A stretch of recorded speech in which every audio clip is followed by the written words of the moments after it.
কষ্ট করে পরীক্ষার জন্য প্রিপারেশন নিলেন আপনি কয়েক মাস, কিন্তু ফলাফল যখন ভালো হয় তখন একটা আনন্দ আছে না নাই?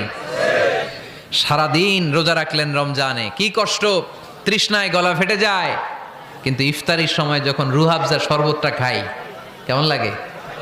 একটা আনন্দ আছে না নাই? এজন্য আল্লাহ বললেন فإن مع العسر يسرا إن مع العسر يسرا।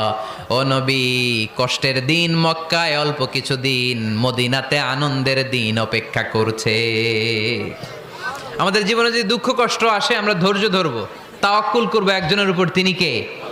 কারণ আমরা বিশ্বাস করি কষ্টের দিন এটা চিরকালের জন্য নয়, সামনে আনন্দের দিন আমাদের জন্য সেট করে রেখেছে কে?